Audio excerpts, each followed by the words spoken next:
Welcome to Running for Real, a global community with a shared love and curiosity for running. Together we reconnect with the reasons why we love to run and discover ways it helps us become better people. Whether it's the quiet moments of a morning run while the rest of the world still sleeps, or befriending the strangers next to you at the start line of a race, we are here to connect with others who see running as the common thread that weaves our lives together. Come join me, Tina Muir, as I talk with people from all walks of life, united by a love of running. Hello, my friends. Welcome to episode 383 of the Running for Real podcast. Thank you so much for joining me today. I'm excited that you are here and excited to introduce you to my friend who is a journalist. She has her own sports psychology consulting practice and she is a double professional athlete in terms of she is a professional ultra runner, having finished second at Leadville 100 last year amongst many other races she has won. And she's also a professional rock climber. She runs and climbs for Scarpa. So I am excited to introduce you to Lucie Hanes, who has been a friend for years now. I have loved getting to know her, and I'm sure you are going to too. Today, we're going to spend a lot of the episode talking about imperfections, about not getting things quite right, but also about in moments where it might seem like nothing is coming together, where it might feel like you're being forced into a choice you don't get to make. Sometimes some beautiful lessons can come from that and some beauty can come out the other side. So if you are someone who has a history, definitely got my hand up here, of barreling through things without listening to the warning signs, this is the episode for you. So without any further ado, let's hear from one of our sponsors and get right to this episode with Lucie Hanes. I genuinely believe that the future of racing is going to be carrying our own fuel. Of course, not for every single person, but I do believe the majority of us can be carrying our fuel easily, can be refilling with refill stations along the course. I have a dream of making that possible, as does our brand new partner, HydroPack. Now, HydroPack has the highest quality, durable items out there. So much so that many of the other brands use HydroPack to make their products for them because they trust this brand. So I'm very excited to be working alongside HydroPack this year because they are not only invested in cupless racing or making us carry our own fuel, but they have got the chops to back it up with the work that they have done on creating products that really work. You know the days with handhelds where you had to actually kind of clench your hand the entire time you were holding it to make sure that you could hold on to the bottle? Those days are gone. HydroPack has done a lot of work to make it really easy, so your hand not only doesn't have to clench, but it just can be loose and it will stay with you. Their Sky Flask has this strap that is easy, it is easy to drink, easy to squeeze, and my favorite part, easy to refill with a flip lid where you can fill it up in just a few seconds. They really have thought of these innovations. I have all kinds of HydroPack products. I've been using them for months and loving them. Now, I'm excited that I will be working alongside HydroPack at the Boston Run Show. If you are going to be there, be sure to come say hi. We'll have copies of the book, and I'm excited that we will be giving away cups, so you could get yourself a speed cup to use in your future races. We'll be talking about cupless racing, and I'll have books to sign. So if you're going to be at the Boston Run Show, come check it out. But if not, go check out the line of items that HydroPack has to offer, not just for running. If you are someone who likes to hike, likes to have long periods of time out in nature, they will have items for you. You can go to HYDRAPAK, that's hydropack.com/pages/Tina, and you will be able to check out my favorite items there. Thank you so much to HydroPack for your support and for helping me in this message of cupless and carrying our own fuel racing. Lucie, my friend, welcome to the Running for Real podcast. This is long overdue, but I'm excited that you are here. Thank you so much for having me. Yeah, this is going to be fun, and I'm so excited to dig into the various elements of your life. There's so many things today that I think you are a very good example of to the average runner. So today we're going to talk about not having running be the only thing that you do. Like whether it's someone who can only handle it because they can't handle the amount of runs, they get injured easily, or whether it's that they don't have the ability in their life to be able to do just one sport. We're going to talk about that. You are such a beautiful example of that. We're going to talk about adversity, having tough moments and setbacks, and how that doesn't necessarily mean, oh, the next few years are done. I've got to, take all this time to get back. And we're also going to talk about, handling multiple things that you're passionate about all in the same space while trying to give them each their energy and time but actually allowing them to build on one another. So, you and I have known each other for a few years now. I had the pleasure of getting to meet you in person in 2022. We had some runs together, which I loved, at Outdoor Media Summit. You also presented me with the award of Best Podcast Episode at the Outdoor Media Summit for the episode with Jordan Marie Brings Three White Horses Daniel, which I loved. And I love the photos of us hugging, by the way. They're some of my favorites. Me too. Oh my gosh. I think about those a lot. Yeah. And so beyond us getting to meet, you are a professional ultra runner, and we're going to talk about some of your accomplishments, and a professional rock climber. Now, I'm trying to think if we've ever had anyone on who was big into rock climbing. I'm not sure we have, but this is a very good example of two things that someone might initially think don't really go together, but I'm sure you have a different perspective on that. So maybe let's start with that, ultra running, rock climbing. How do those two things kind of synchronize together? Yeah, I mean, they do and they don't. And I think that both of those aspects are helpful and enjoyable for me. The running actually kind of happened by accident. I started climbing first in college. And around that time, I was like, climbing is great. I love this. I also, want to move my body in a different way on my rest days in between, because the major difference between training for climbing and training for running is that you can't climb as often as you can run. Healthily for your fingers and tendons and muscles, you can really only climb 4 high quality days a week, as opposed to most runners. I mean, I shouldn't say most, a lot of runners tend to run 6 days a week. So I would have a little bit more time in between those sessions, and decided that I just wanted to start running a little bit, and mostly just to occupy my nervous energy, of which I have quite a lot. And I took to it really quickly. And it just, kind of slipped in there by accident. And the two ended up complementing each other quite well.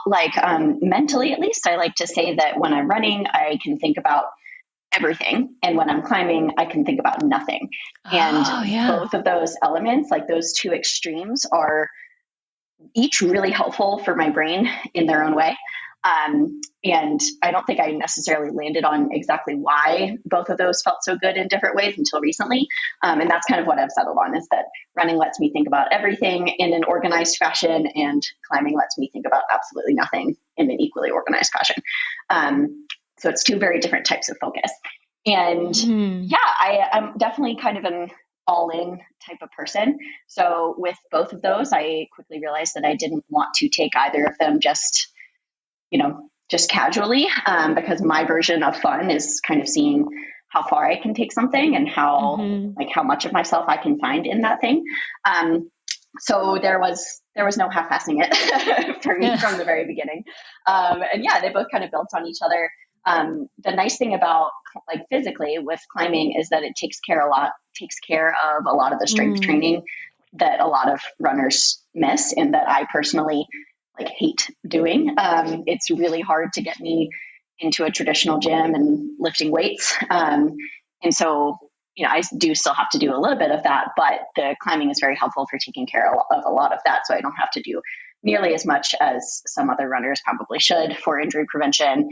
It really helps with power generation. It helps with learning what it feels like to try really, really hard for a very short amount of time, which transfers very well in running to things like really steep unpleasant hills or intervals, speed, or even just like the feeling of discomfort when you're 90 miles into an ultra and everything hurts. And I mean, I've just known what that feels like for years in a different context, but it transfers over quite well. Yeah. Thank you so much for sharing that with me. So I have to ask, when you said about like you can only climb like 4 days a week, when you say about your tendons or your fingers, like why is that? What would happen if you tried to do more than that? Yeah, I mean, I have to admit, I'm not like an expert in the physiological aspect of things exactly. But so climbing itself, you're putting a lot of weight on like some very small parts of your body. Like your fingers are comparatively, much smaller, much less strong than say your biceps. And so it's not necessarily about the big muscles. It's about the smaller muscles in your fingers and the tendons there where the blood flow is not nearly as great as well. So they just take a lot longer to recover. And if you think about it, you're not just putting your body weight on your fingers because you're also putting a lot of power into all of those moves. So you're putting like more force than your actual body weight, especially when you're like flinging yourself to a very big move, latching it and, exerting force on that. Wow, So it's a lot of stress on that part of your body, which doesn't get a lot of blood flow. So it just takes a lot longer to recover. So would you probably get like the equivalent of like tennis elbow in your fingers? Yeah. So you can get, well, you can also get like tennis elbow, and I have that chronically in my elbow, so it'll never go away. But the major risk is that you can like pop your pulleys and your tendons, which means like they snap or they rip, which can take months to recover from, again, because that's not a part of your body that gets a lot of like, blood flow and recovery. Right. Yeah. Okay. Got it. Okay. Thank you. Sorry, that was just a side question, but it was something I'd wondered about. So you said you never, running, you kind of took up in 2018, dived in once you started it. For someone who's thinking, oh, well, maybe she was athletic and ran in high school or ran earlier, like, was running involved in any other part of your life prior to that moment? Absolutely not. I was that kid in high school that would walk the mile test because I hated it so much. Like I had one friend, we would just, casually stroll around the track and take, 45 minutes to do our test and get, D's.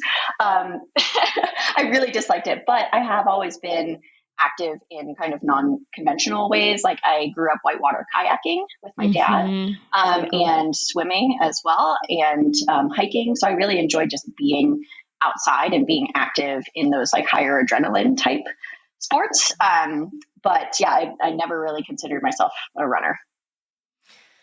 And so I think quite often, and I'd love your thoughts here, when someone said, I'd never thought I was a runner, I never saw myself running, I hated running in the past, it usually is because what they think running is like taking off, going way too fast, getting a quarter of a mile, and then being like, ugh! And then saying, see, I can't do this stupid thing.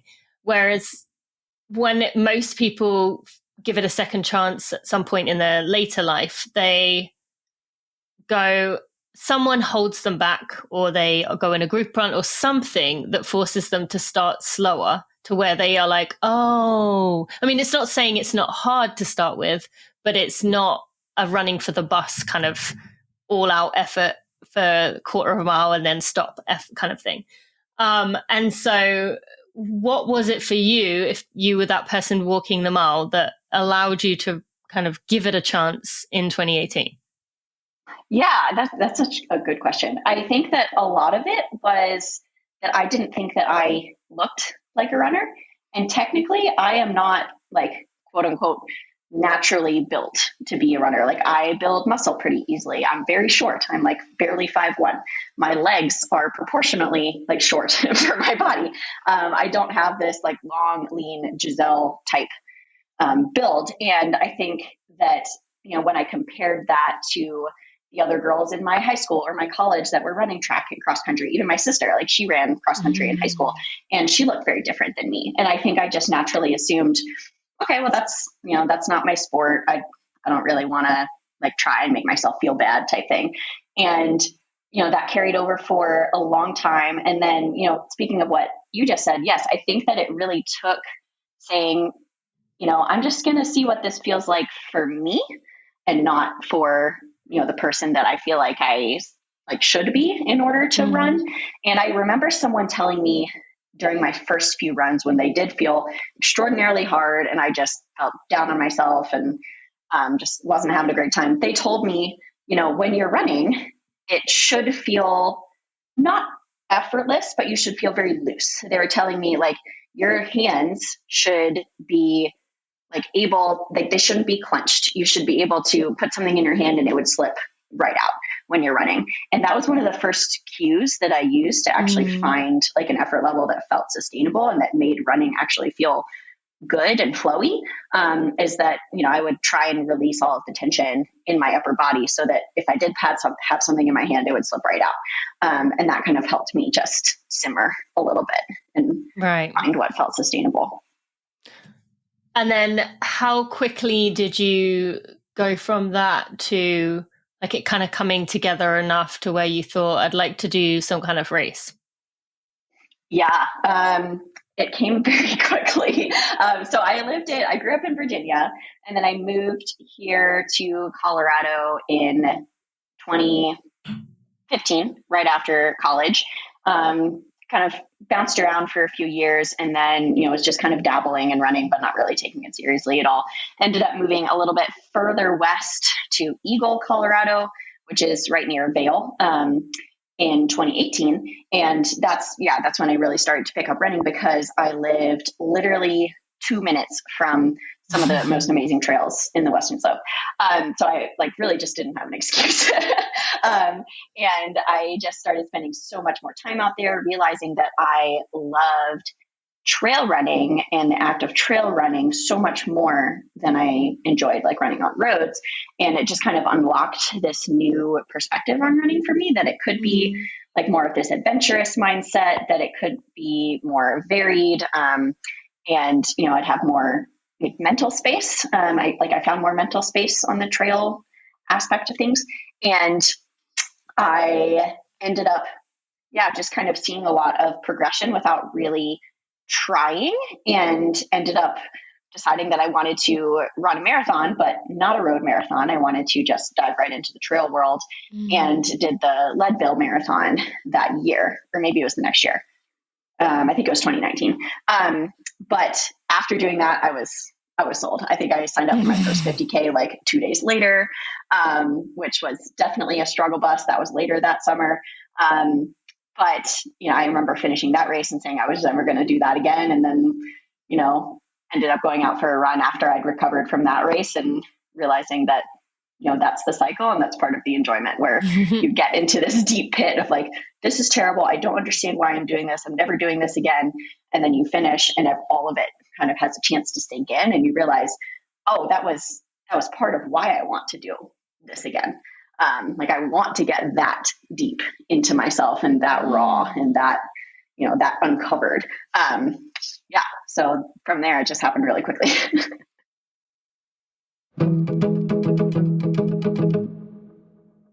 I could talk to you about the Tracksmith Brighton base long sleeve all day, every day. You know this. I love it. I've got the same ones I got in 2019. I still wear today. I love that they keep me warm on my core until I warm up a bit, and then they let the warm out, while all the time being tighter on my arms to keep my arms warm throughout those winter months. I wear them during the day. I wear them on my runs. They can handle 3 or 4 days of me wearing them during the day, and then 2 to 3 runs on top. Love it. That is my favorite thing about Tracksmith. But today I want to talk to you about some tights, some pants, because it is that time of year and many of you have been asking me which ones do I like. I have tried most of the Tracksmith tights. My favorite, though, are the session tights. They're streamlined full length for year-round performance, but I really love the way that they fit. As we know, running tights are an essential part of our wardrobe, and they made a tight in this way with the session tights that can handle everyday training regardless of the weather, but especially in these winter months. They fit well, they last long, they're durable, they are comfortable, they come in all kinds of cute colors. And I strongly encourage you to head over to tracksmith.com/Tina to go get yourself one of those Brighton bases, the long sleeves, and also my favorite are the session tights for those of you who have been asking. I have this like maroony color, or I think they call it berry, in those session tights, and I absolutely love them. They're my favorite ones to put on. That said, I want to mention with Tracksmith, my favorite thing about the brand. I've mentioned I've been wearing the same item since 2019. That is the key here. If we want to reduce our carbon footprint, our individual emissions, the biggest thing we need to do is buy durable, long-lasting items that last and can handle lots of wears before washing. That is what Tracksmith shines at. Go to tracksmith.com/Tina to find out more.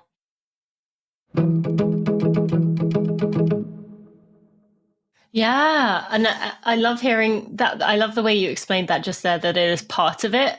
So often we shy away from that piece or get scared of that piece, especially coming into race week, of like that fear of what I remember so vividly having that before many of my big races, just this like terror of like, it almost felt like I was about to go into war. Like knowing that you were going to be in pain, wondering whether you were like, why you even wanted to like face that. But then, yeah, recognizing afterwards that that was the beauty of it. And I want to go back just a second to what you said about like not looking like a runner. I meant to respond to that when you said it, about being short and short legs and the gazelle runners that you had seen around. It's funny, my daughter yesterday literally was like, "Mummy, I'm a faster runner than Chloe," her sister 3 years younger.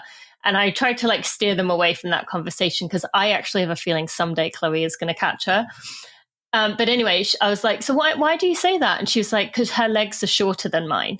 And I was like, well, actually, it's not really about height. I was like, our mummy runs faster than a lot of people who are a lot taller than me. But it was just so funny that even at that age, as 5, she was I mean, obviously for her, she's older, but she can't quite figure it out as that. But her reasoning was my legs are longer, therefore I am faster. It just reminded me of what you said. I was like, no, not the longer legs thing again. But it's everywhere, I guess it is just a logical thing though. And then the Leadville Trail Marathon is interesting because you had that experience where you were like, wow, that was amazing. I want to do it again. And then Cara Goucher famously did that race and was like, this was the hardest thing I've ever done in my life. I never want to do this again.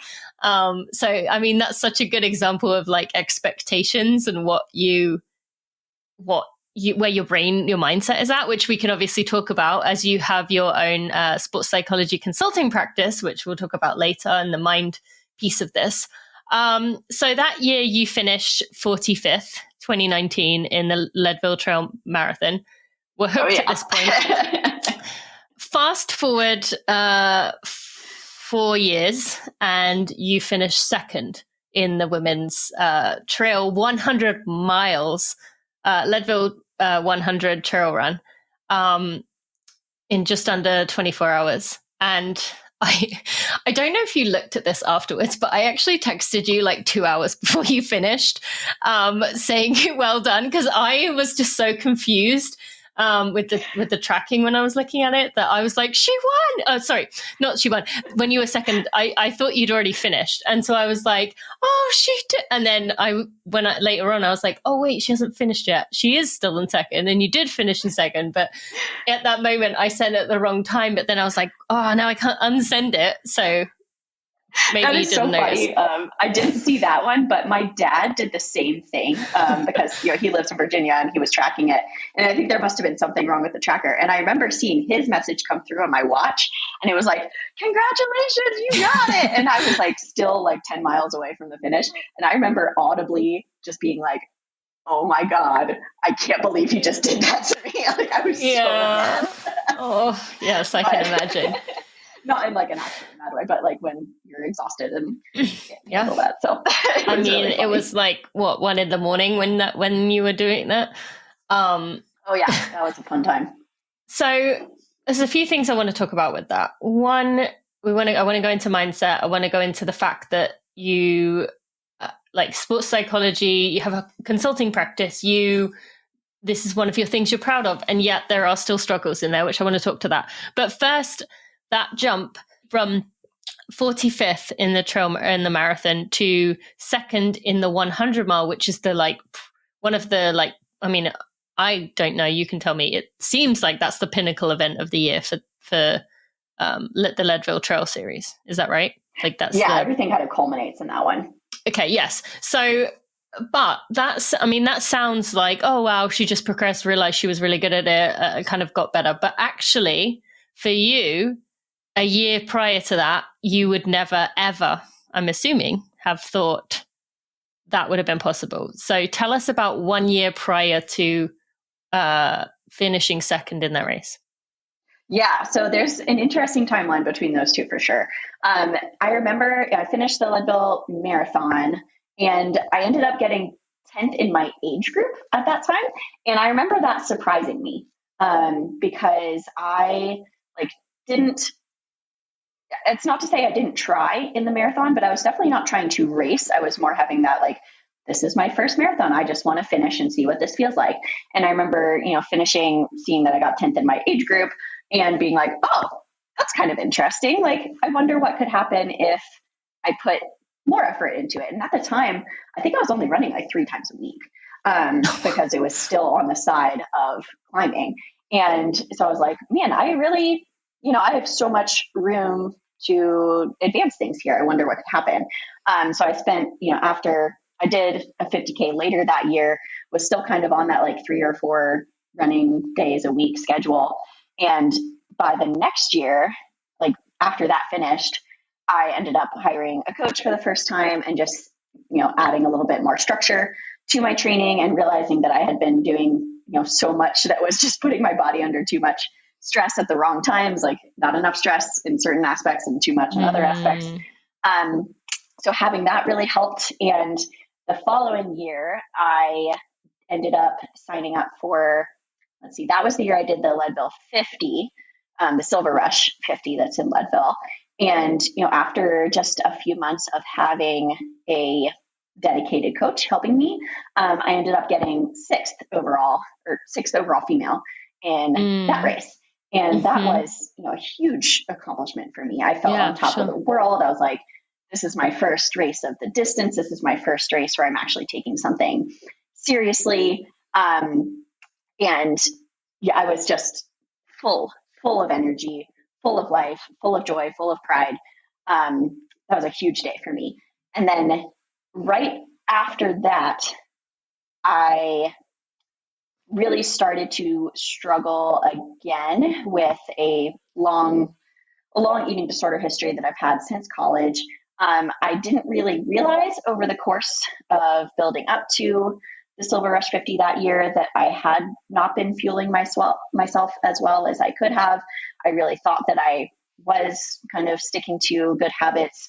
But I think what kind of happened there was that I was just chronically, unintentionally underfueling myself. And an interesting thing that I noticed in retrospect is that you can still have a relapse even when you don't intend to have one. Even when you're not trying to underfuel, when you really think that you are doing your best, if you get into this position where you are even just a little bit not quite meeting your needs, which for me, they're actually quite high.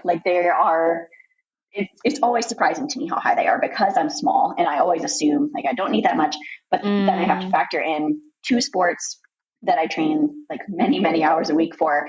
And I just have a very naturally fast metabolism and, everybody's different as well. It just goes to show that you can't base food and energy requirements off of size. It doesn't work that way.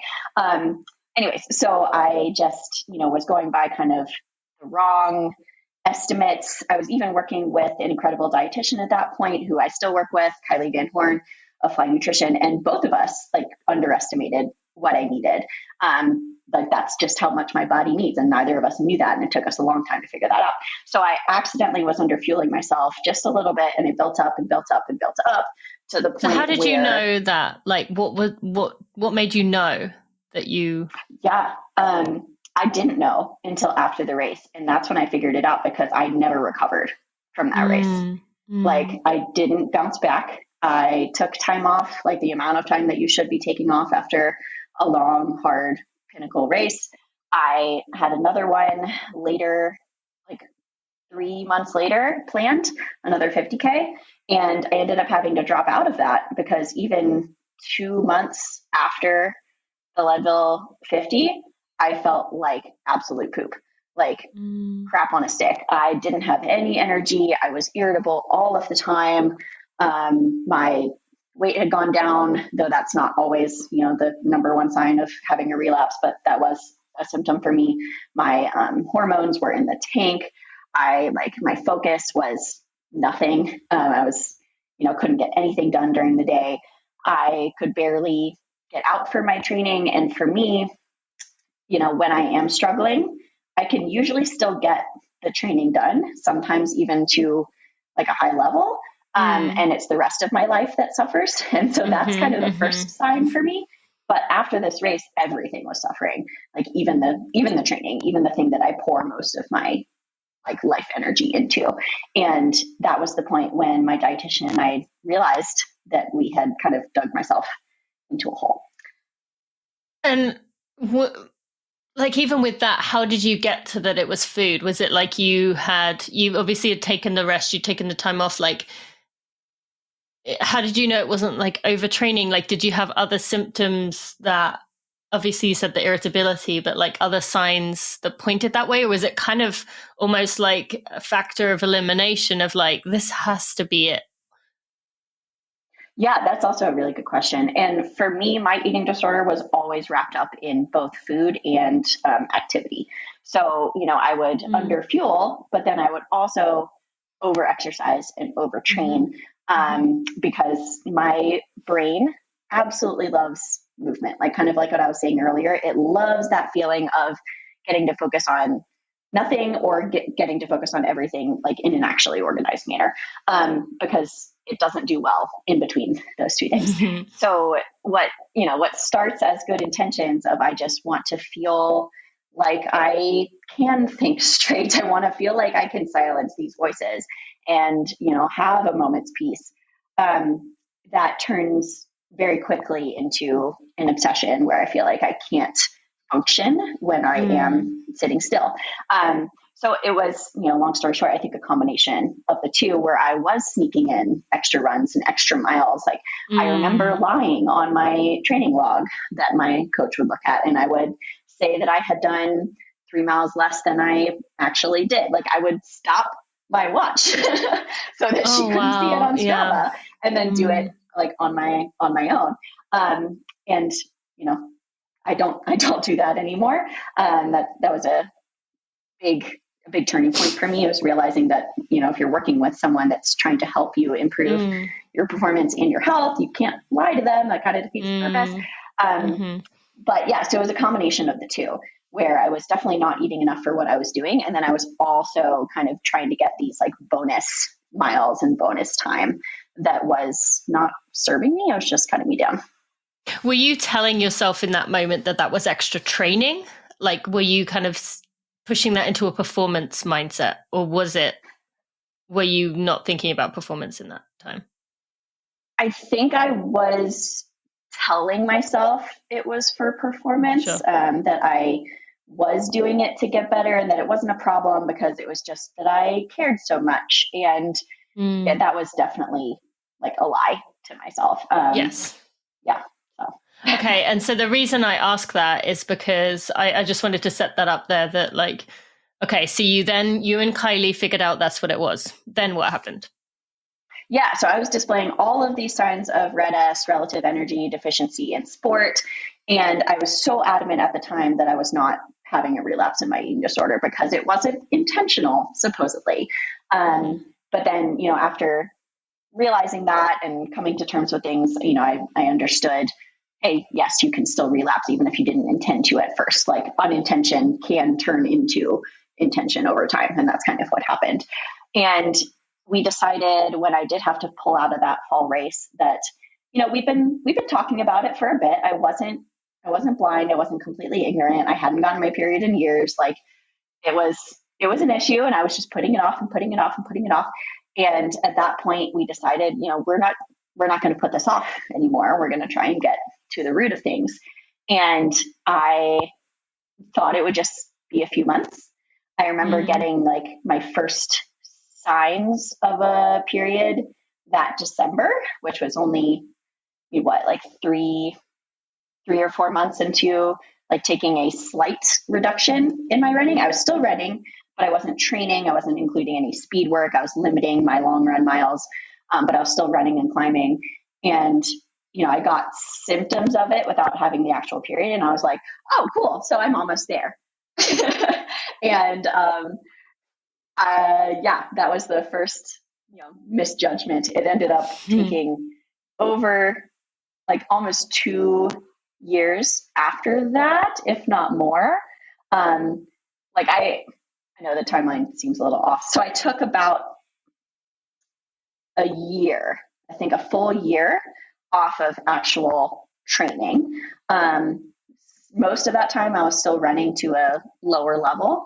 And I was still kind of climbing pretty normally. And then after a few months where I was getting all these symptoms, but still not getting an actual like flow, we decided to take like a few months completely off of running. And did that and slowly started to get more signs. My hormones slowly started to improve. And my doctor and I reached this point where we decided like, hey, cool, we are at a point where maybe we can start reintroducing running again and seeing what happens. So I ended up doing that before I did like fully get my period back. And it still is a little bit wiggly, we shall say. It's not completely stable. So I do have to be completely honest about that. But, one thing that my doctor and I have been sorting out is that everyone does have different hormone levels. Mine could have been especially sensitive, based on my family history. That's something that makes sense. So, we worked out a plan where I am still like working towards that and making a lot of improvements, and it's showing in my physical health and in my like running and climbing performance as well. I think that was a big sign. This has felt a little bit rambly. I apologize. It's okay. You're probably working your way through it, processing it. But yeah, so I ended up taking like pretty much a full year off of running training before I got back to taking it seriously again. And so when did you start? Because when I ran with you in November 22, you was that in that period of like kind of not really running much? I was just getting back into it at that point. Okay.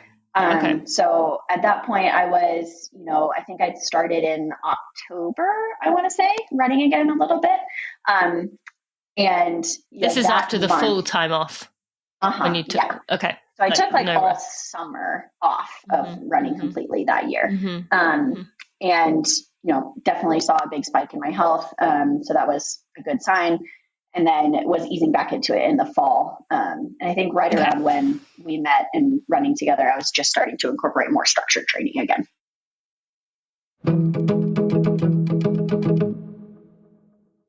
Just want to pause us for a moment here. If you are hearing this conversation about precision and thinking, oh, yep, I've been meaning to do that, now is the time. You hear Lucie talking about how amazing the team are in terms of making sure every single runner has the fuel they need. And I've mentioned to you before that there is a free fuel and hydration planner that Precision has made, which you can get for free by going to the links in the show notes. And also you can get that free 20-minute consultation so you can figure out exactly what you need. You can ask your questions, no strings attached. So if you use code Tina Sent Me, you can get 15% off at Precision. Just a reminder, my favorite items are the gels in original flavor, as well as the mint and lemon chews. You can also get your electrolytes there. Lucie mentioned she likes the 1500. I tend to use the 1000. You can use the links in the show notes or go to precisionfuelandhydration.com/Tina or use code Tina Sent Me to go get that 15% off. And again, check the links in the show notes because you will be able to go check out that fuel and hydration planner and book yourself a free consultation. All right, back to the episode.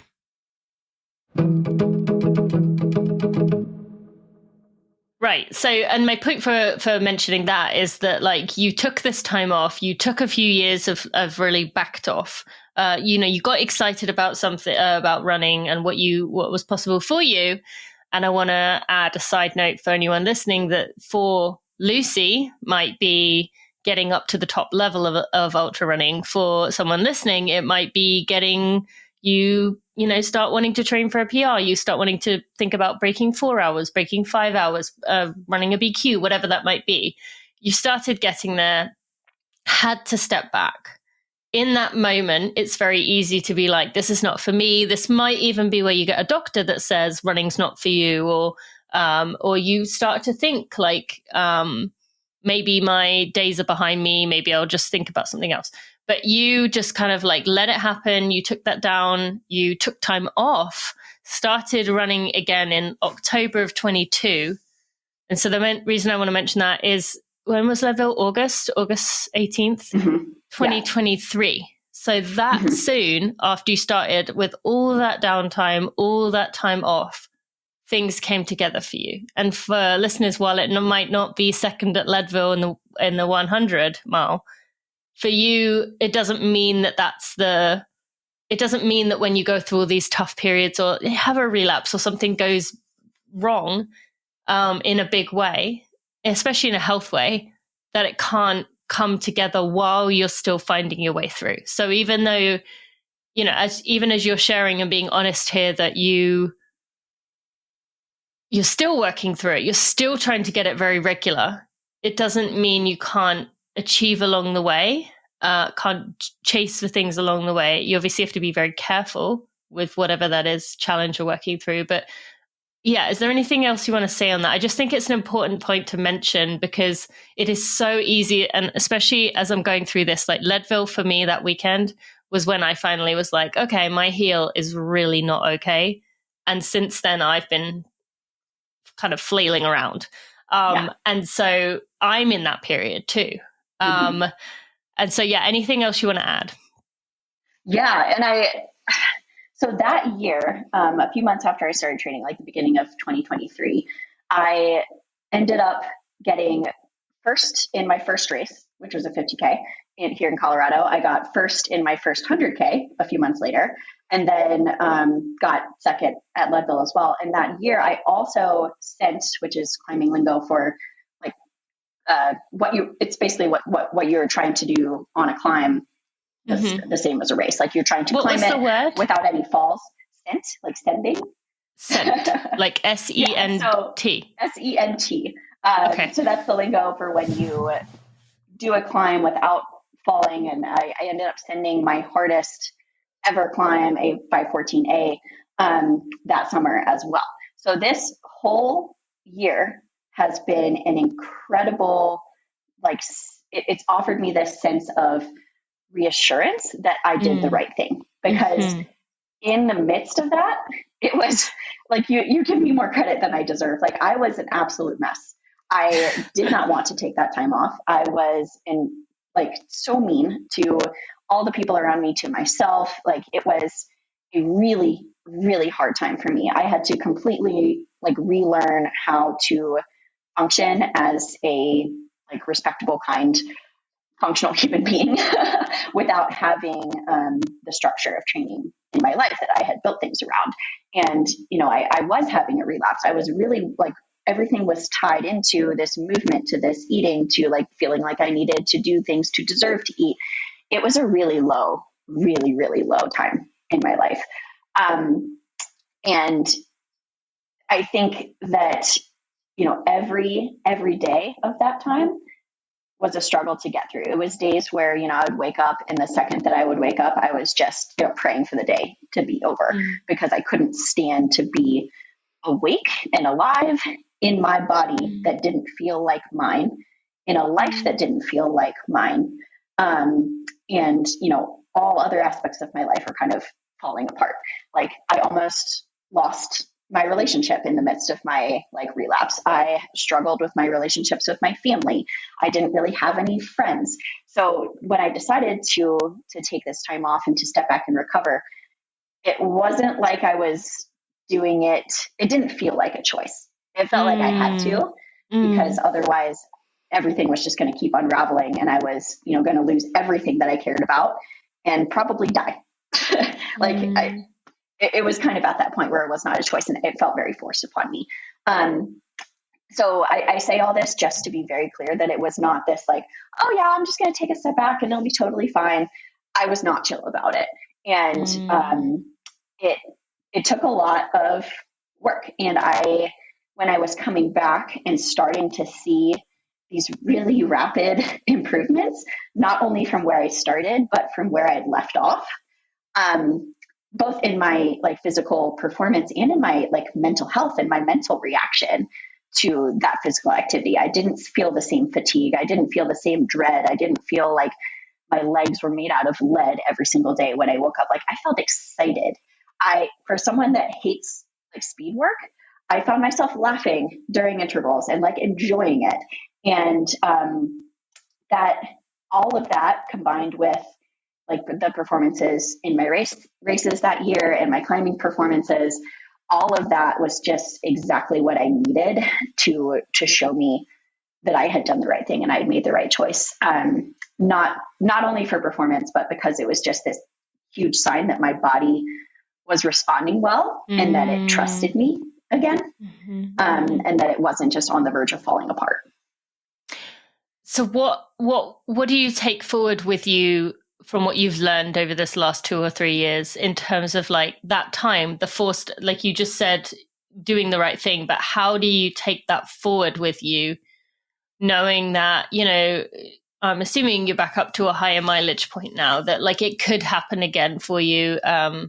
Maybe you go through a tough stretch at some point and you start looking for ways to like clamber back to where you quote unquote were. How do you take what you've learned with you into the next, chapters of your running and climbing? Yeah. Follow-up great questions. That's a good one. It's made me so much more aware of my body and of my mental state and of the signs that I am struggling. Because that looks different for everybody. Like you can still be performing really well. And if you only base your understanding of your health and of your like status on that, like I was before everything went super south, you'd be doing yourself a disservice because you're missing so many of the other signs that things are, on the precipice. So I feel like since then I have just this really well-rounded understanding and really deep understanding of what my body feels like when it is really, starting to actually struggle versus, maybe just feeling tired or maybe just feeling like everybody feels in the middle of the winter, like low motivation or having a bad day. Like there's a very distinct difference between those two. And being able to understand like this is something that is healthy for me to quote unquote like push through versus this is something that I need to like pay attention to and respond to in a healthy, responsible way. Yeah. Thank you for sharing that. Okay, so one element of this, which I have talked about recently as well, is realizing in my past, not only was I underfueling in my daily life with having bread and just not fueling enough, I also wasn't fueling enough during my races. And now I will forever know that I left time on the table because of that. You have also been working with Precision, which I am very excited. Technically, we're kind of teammates, which I love. So tell us about how they have been a part of this journey for you, because Precision, the team over at Precision are, I don't want to use the word obsessive, but maybe obsessive with how much they care and love and want to geek out over numbers and getting it right for every individual human being to get their fueling correctly, regardless of whether people use Precision or not. They really want to help people fuel correctly. So tell us about your experience there. Oh, you hit the nail on the head. And I think that they would take that as a huge compliment that they geek out of it because it's so true. So I met them in I'm a journalist when I'm not running or climbing or working on sports psychology with people. Lots of hats. So I met them when I was in Kona, Hawaii, covering the Ironman World Championships there this past October. And it was just this casual, like walking up to their tent, being like, "Oh, I know people that use this. I'm going to get a sample and try it." And ended up having long conversations with the people there. Ended up getting a sweat test, which was, I think, what really it turned me on to precision, because it revealed that I have like an absurdly high sodium rate in my sweat, which took me by complete surprise because I'm not a big sweater. So I was like, I don't ever have to worry about this. And it was like 1801 milligrams per liter of sodium that I lose, which is apparently very high. And so I did the test, and then the CEO, Andy Blow, came over upon seeing the results, and he was like so fascinated by them because he is also a very salty sweater that we ended up talking for like 2 hours. Did you make a salty sweaters club? That's right. All of our white rings on our packs and t-shirts. And then he sent me back with like this huge bag of samples being like, "Try these out. Let's get in touch." And I have chronic GI issues, partially because of my long history of restriction, and also just because, activity, like physical activity, really can do a number on your GI tract. It like causes a lot of inflammation in there. So a lot of athletes tend to struggle with that, but me especially. And there was definitely a time where the fuel that I was using during my runs was just not sitting well with me. And I think it kind of created this feeling of, oh, well, maybe I'm just not supposed to fuel this often if my body doesn't want it. And then I just learned that I was using the wrong things for my body, and not getting in enough sodium and not having my nutrition plan like dialed quite well enough. So working with them has been so awesome for that. I feel like $1 million. Well, nobody feels like $1 million in the middle of a long run, but I feel a lot better. Yeah. That's funny because it's funny hearing any kind of ultra runner talk about, oh, I felt amazing at mile X, and I can just imagine people who have never done anything like that. And I say that as my grand one ultra I've done, being like, how is that physically possible? But of course it's like relative, right? I feel amazing compared to not, I feel amazing compared to sitting on the couch just eating a bag of chips. Exactly. I feel amazing compared to the hot garbage that I was feeling like before. So. Yes. So I want to make sure we spend a few minutes of time on you. I mentioned you have your own sports psychology consulting practice, Inside Out Athlete, and you also mentioned you're a journalist, which I said about in the intro. But I'd just love to hear maybe if you just want to share a bit about those two things, how they work alongside your running, how they have helped you. With obviously the consulting, you're helping other people, but I'm assuming that's helped you within your own mindset and learning from people as you go. So just talk to us about these other two passions in your life and how they add to it. Yeah, so I wear, I guess, 3 hats. So I do have the professional athlete side, I have the journalism side, and I have the sports psychology side.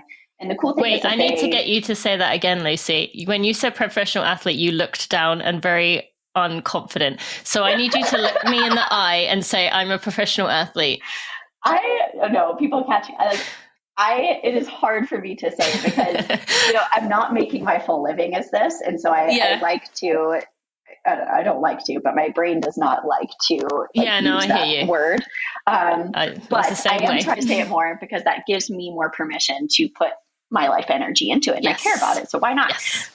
So yes, I am a professional ultra runner and climber. And that is hard for me to say because I'm very new to this world. And there's a ton of imposter syndrome. And, that's going to be a journey that I'm working through, especially over this year. But starting to say it more confidently will help with that.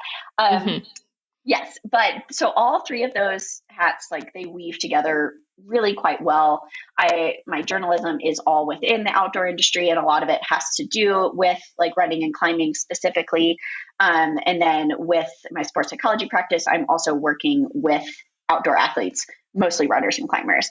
And I originally went back to school to get my master's in sports psychology because of all of these realizations that I was having about myself and the way that activity, affects my brain. And, realizing that I had a lot of these natural qualities that lead to like high mental performance. I had, very toned focus. I had my passion was very organized and directed. So I had a lot of these kind of quote unquote natural mental gifts that I felt, might have made up for some like unnatural, like as I was saying earlier, my body is not technically like built for either of these sports if we're talking about people that are naturally physically gifted in these ways. But, I was still having a lot of success. So I realized that a lot of that was because of my mental state and mental approach. And I wanted to learn more about that and learn like why I was doing those things, and then maybe, make it even more intentional and see how other people are doing those things. So it did start out of, self introspection, curiosity, but, quickly became a fascination like far beyond myself. Graduated with my master's in that, in sports psychology, and started my practice a few months later. And so it's still kind of its early stages, but I am obsessed with it. It is so fascinating to learn how different brains absorb different techniques, and how different people apply those in what they are doing, and how you can find your different strengths and weaknesses mentally, and, make up for these gaps that people think that they have physically. Yeah. So it's just made me realize how, yes, these are physical sports and you're training your physical body. But when it comes down to it, so much of actually performing at your potential, or even, reaching the higher levels of sport, has much less to do with your physical body than one would think. So one of my best friends, Evie Saventi, she's been on the podcast many times, and she often talks about the fact that with psychology, with the mindset, it is not even so much about mental toughness, which I think is what runners often think about for like what you're saying, like using that to your advantage, but it's actually more like mental flexibility, like learning how to handle situations that come your way, having the ability to kind of absorb and like pivot essentially. So is that something that you have noticed as well? Because there's so much out there and I really struggle with it. And I was part of it. Like I was all about, when I was running at that level, like, oh, I'm the toughest one out there. Like I'm me tough. Like I'm going to bulldoze my way through. But in many ways, I really think that damaged me. So yeah, what are your thoughts on that piece of it? Like the message of mental toughness that we are surrounded by. Yes. Oh my gosh. I could ramble on this for hours. I personally despise the term mental toughness. I find that real like mental strength comes from, just like you said, comes from flexibility, comes from compassion for yourself, and comes from being able to understand your own body and mind well enough to distinguish between, hey, this is something that I am uncomfortable with, but that's okay because that's what we're here for, versus this is something that is causing me like deep mental or physical pain. And it's something that I need to address and figure out and not steamroll through, because choosing to steamroll through what is, this more acute, this deeper pain, just like you said, yes, that's going to cause you some serious damage in the short term and in the long term. But being able to understand and have compassion for that gives you more understanding for when something is just uncomfortable, and like learning what you and your mind and your body need in order to handle that discomfort and become friends with it and see the value in that. But just having this attitude of I'm going to tough myself, or I'm going to tough it through everything, no matter what, is, it doesn't leave any room for humanity. And embracing your humanity and embracing like the emotional variability that we all have, that can be a superpower. Like you can turn that into energy, but if you turn that off, then you're just a robot and you don't get that extra like life, that extra source of life energy. You're cutting yourself off from something that can be a power. So true. Thank you so much. So if someone wants to work with you, if they are like, if what you're saying is resonating in terms of that, in terms of what we were talking about earlier, and not having someone to work with who is, already at the finish line saying, here's what I learned. Here's what I learned in my many years. As I stand here looking back at you, but like appreciates that you have said, like, there's some things I'm still working through, which, I think is really refreshing to hear. A lot of these experts that I look up to, I still struggle with sometimes that they come across like they've got it all figured out. And so I really admire and appreciate that you have shared today of like some of these things that you're still working your way through, but you obviously, as with everything, we're much better at helping other people than we are being kind and compassionate to ourselves. So where can people go find you? And is there anything else that you want to share with people listening today that we didn't cover? Yeah. First off, like, yes, I am always my first client. Like I am always treating myself as an experiment. I do not have this all figured out. And that's actually a good thing because the mind is not static. The mind changes all of the time. So you don't ever really have it completely figured out. And I think realizing that in myself and seeing those variances and learning how to adapt to all of those and constantly treating myself as this experiment, allows me to then do the same for other people. So I think that's actually quite valuable. And I absolutely love working with runners and all outdoor athletes. If you are interested in that, you can find me at insideoutathlete.com or insideoutathlete on Instagram. And my email is Lucie, Lucie, at insideoutathlete.com. So I would love to hear from any and everybody that would be interested. Okay. Thank you. Yeah. Any parting words for our listeners today? Gosh, I think the essential message of this whole conversation has just been, compassion and understanding is a strength.